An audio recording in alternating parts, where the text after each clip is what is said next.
नमस्कार साथी, म तेजप्रकाश। मेरो च्यानलको नाम हो तेजप्रकाश टेक। आज म तपाईहरुलाई एउटा इन्ट्रो बनाउन सिकाउँदै छु कि मेरो कमेन्टमा आइरहेको थियो कि तपाईले इन्ट्रो कसरी बनाउनुहुन्छ कि त्यो भिडियोलाई राम्रो देखाउनको लागि भन्ने मलाई कमेन्ट आएको थियो। मैले सोचे कि साथीभाइहरुको लागि जरुरी छ इन्ट्रोको एउटा जानकारी पनि दिउँ कि कसरी मैले बनाउँछु त त्यसको लागि हामी जाउँ भिडियो स्क्रिनमा।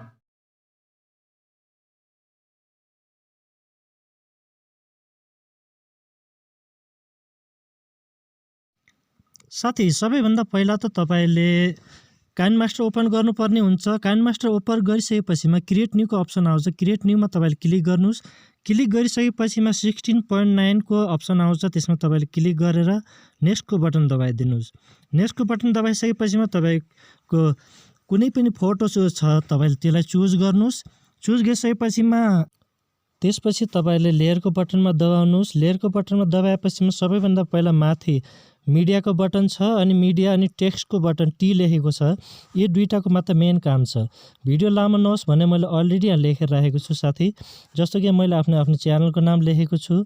च्यानलको नाम तपाईले जस्तो प्रकारले लेख्न सक्नुहुन्छ, त्यसमा तपाईले बनाउन सक्नुहुन्छ।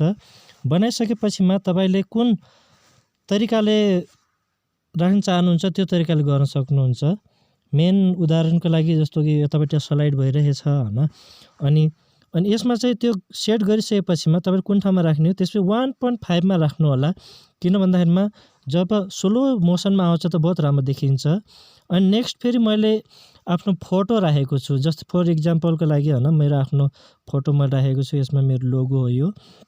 तपाईले आफ्नो मिडियामा गएर लेयरको बटन दबाएर मिडियामा गएर यो फोटो चुज गर्नुस्। चुज गरिसकेपछिमा अनि सेम प्रोसेस यहाँ हेर्न सक्नुहुन्छ।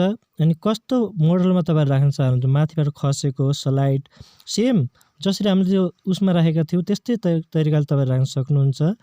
अनि यो गरिसकेपछिमा तपाईले चाहिँ राइटको बटन छ माथि, अनि राइटको बटनमा तपाईले क्लिक गरिदिनुस्। अनि तपाईको सेट भइसक्यो। अब यहाँ ठाउँहरु धेरै छन्, तपाईले जस्तो प्रकारले चाहनुहुन्छ। जस्तो मैले उदाहरणको लागि यहाँ युट्युबको लोगो राखेको छु हैन। युट्युबको लोगो पनि मैले अलरेडी पहिले राखेको छु। तपाईले मिडियामा गएर चुज गर्न सक्नुहुन्छ। तपाईसँग भएको कुनै पनि चीज तपाईले यहाँ राख्न सक्नुहुन्छ। अनि यसलाई पनि स्लाइड राइट नै गर्दा ठिक हुन्छ, किन राइट साइडबाट यस्तो आउँछ त बहुत राम्रो देखिन्छ। त्यसपछि तपाईले यो सब ठिक गरिसकेपछिमा तपाईले चाहिँ माथि राइटको निशान छ, अनि राइटको निशानमा तपाईले क्लिक गरिदिनुस्। त्यसपछिमा तपाईले कुनै टेक्स्ट एड गर्न चाहनुहुन्छ जो राइट साइडमा खाली ठाउँ छ। जस्तो मैले यहाँ एक्जाम्पलको लागि मैले यहाँ राखेको छु अनि युट्युबर सक्सेस हैन। यसलाई फेरि मैले स्लाइड लेफ्ट गरेको छु, किन लेफ्ट साइडबाट आउँदा राम्रो देखिन्छ। साथै तपाईलाई जसरी राम्रो लाग्छ त्यस्तै तपाईले गर्न सक्नुहुन्छ। म तपाईलाई सिर्फ आइडिया मात्र दिएको छु एउटा एक्जाम्पलको लागि। अब यहाँ मुनतिर खाली ठाउँ छ हैन, यसको लागि चाहिँ म यहाँ लेयरमा जान्छु अनि सेम हेर्नुस् मिडियामा गएर अनि म चुज गर्दै छु हैन। मैले अलरेडी डाउनलोड गरेर राखेको छु, मैले बनाएर राखेको छु। तपाईले कुनै पनि लाइक सब्स्क्राइब या कुनै पनि चीज तपाईले राख्न सक्नुहुन्छ। अनि यदि तपाईसँग ग्रीन एनिमेसन छ भनेपछिमा लाइक सब्स्क्राइबको अनि तपाईले चाहिँ क्रोमा कीमा गएर अनि इनेबल गरिदिनुस्। पछाडिको हटिजान्छ। हटेपछिमा तपाईले राम्रो तरिकाले सेट गर्न सक्नुहुन्छ। सेट गरेपछिमा साथी जसरी मैले यहाँ सेट गरे हैन, सेट गरिसकेपछि तपाईले अल चीजहरुलाई सेट गरिदिनुस्। कोलाई कुन पछि कुन आउने भनेर हैन, यसरी तपाई सेट गर्न सक्नुहुन्छ यताउता खिस्काएर। अनि यो चीज तपाई सेट भइसकेपछिमा तपाईले चाहिँ प्ले गरेर हेर्न सक्नुहुन्छ।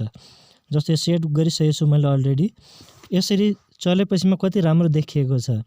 फर एक्जाम्पल हो साथी यो। यदि तपाईलाई जस्तो मन पर्छ त्यो तरिकाले तपाईले बनाउन सक्नुहुन्छ, किनभने म तपाईलाई आइडिया मात्र दिएको छु। त्यसपछि साथी तपाईले आफ्नो भिडियो क्वालिटी कुन प्रकार राख्न चाहनुहुन्छ त्यसमा तपाईले सेट गरेर सेभको बटन दबाउन सक्नुहुन्छ। साथी, तपाईलाई भिडियो कस्तो लाग्यो? यदि तपाईलाई भिडियो मन पर्यो भनेपछिमा एक लाइक गरिदिनु होला, शेयर गरिदिनु होला अनि सब्स्क्राइब गरिदिनु। आगामी अपडेटको लागि तपाईले बेल आइकन पनि दबाइदिनु होला। जय नेपाल।